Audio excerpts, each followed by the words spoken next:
અમેરિકાથી ડિપોર્ટ કરાયેલા ગુજરાતીઓ પરત ફર્યા છે અને મહેસાણા પોલીસ દ્વારા 9 વ્યક્તિઓની પૂછપરછ કરવામાં આવી રહી છે।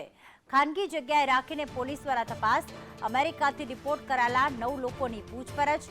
9 લોકોને અમદાવાદથી લવાયા છે મહેસાણા, ત્યારે મહેસાણા એસઓજી દ્વારા લોકોને મીડિયાથી દૂર રાખવામાં આવ્યા છે। 9 લોકો પરત તો ફર્યા, પરંતુ ખાનગી જગ્યાએ તેમને રાખવામાં આવ્યા છે અને સાથે સાથે મીડિયા સામે આવવા માટે રોકવામાં આવી રહ્યા છે। એ પણ જાણ નથી કરવામાં આવતી કે આખરે તેમને ક્યાં રાખવામાં આવ્યા છે।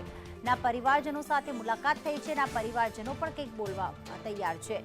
મહેસાણાના 9 લોકોને પોલીસ દ્વારા મહેસાણા તો લાવવામાં આવ્યા, પણ હજી સુધી તે પોતાના નિવાસસ્થાન નથી પહોંચ્યા। આ 9 વ્યક્તિઓને લઈને પોલીસ ક્યાં ગઈ છે, કોઈ પૂછપરછ કરવામાં આવી રહી છે કે નહીં, તે અંગે કોઈ જ માહિતી નથી મળી। એસઓજી પોલીસની ટીમ દ્વારા ખાનગી જગ્યાએ રાખી જવાબો લેવાની માહિતી પણ સામે આવી છે।